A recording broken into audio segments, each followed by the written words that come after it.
Graça e a paz, meus irmãos. Eu convido você a abrir a sua Bíblia em Colossenses, capítulo 3, no versículo 4, que nos diz assim: Quando Cristo, que é a nossa vida, se manifestar, então vós também sereis manifestados com Ele em glória. Vamos ver que às vezes é muito interessante a gente assistir documentários ou reportagens de como um evento pode mudar toda a realidade de uma cidade.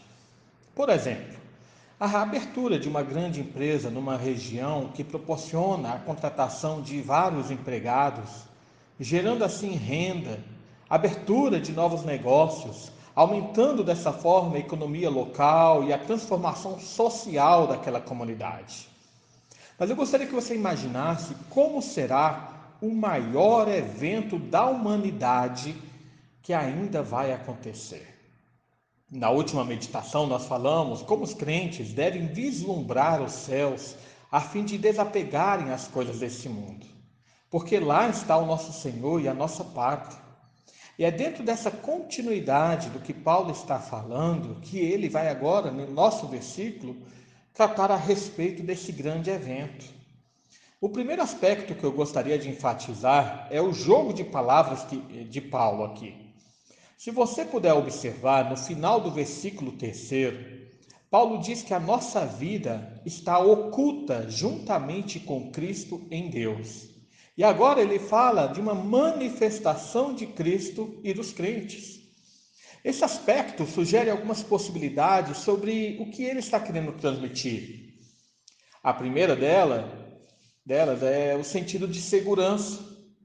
Uma vida oculta em Cristo significa que estamos protegidos contra os ataques mais danosos desse mundo. Quando nós vislumbramos os céus em vez das coisas dessa terra, nós temos uma fé protegida que não será abalada por mais que haja tumultos e tempestades por aqui. Além disso, também sugere o tipo de vida que nós teremos no reino celestial. O apóstolo João, na sua primeira carta, no capítulo 3, versículo 2, diz que nós ainda não sabemos o que haveremos de ser. Nesse sentido, a nossa vida está oculta em Cristo, pois ainda não foi revelada essa nova realidade dos crentes glorificados. Paulo também fala um pouco acerca disso lá em 1 Coríntios, capítulo 15, nos versículos 35 ao 58, ao falar da realidade do novo corpo que nós teremos com a ressurreição final. Assim, o que está oculto será revelado, manifestado naquele dia. Então, voltando ao nosso versículo, percebemos novamente a ênfase de Paulo acerca de nossa completa dependência de Jesus. Ele diz: quando Cristo se manifestar, então sereis manifestados com ele. Com todas as bênçãos futuras, toda a nossa vida celestial, toda a nossa transformação e glorificação dependem diretamente e essencialmente da manifestação do Senhor Jesus naquele dia. Por isso, nós vivemos nesse mundo olhando para frente. O evento que ocorreu no passado, a primeira vinda e a morte de Jesus, nos faz olhar para a sua promessa a respeito do futuro. Ele disse em Mateus 28, 20: E eis que estou convosco todos os dias, até a consumação do século. E é esse dia que nós ansiamos. É esse dia que a nossa alma deseja, que a nossa esperança aguarda, pelo qual a nossa fé é nutrida e fortalecida. É o dia da nossa redenção, pois o nosso Senhor se manifestará e todos os seus inimigos serão colocados debaixo dos seus pés. É o dia que a nossa fragilidade será vencida, que a nossa carne pecaminosa deixará de nos manipular e que o nosso choro se converterá em alegria. Esse será o dia mais importante da história do povo de Deus. A primeira vinda de Jesus já foi um evento magnífico, a ponto de dividir a história em duas fases, antes de Cristo e depois de Cristo. Mas a sua segunda vinda reiniciará uma nova história, onde somente os salvos participarão. Na cruz, o nosso Senhor decretou a vitória e ele estabeleceu a nossa nova realidade. Na cruz, ele quebrou os grilhões do pecado sobre nós e nos deu o caminho a peregrinar. Na sua manifestação final e definitiva, ele então consumará o nosso resgate, recebendo-nos no seu reino. Então nós vivemos entre o que chamamos de já e ainda não. Já fomos salvos, mas ainda estamos em processo de salvação que finaliza naquele dia da redenção. Nós já fomos santificados, mas ainda estamos em processo de santificação para entrarmos no reino celestial.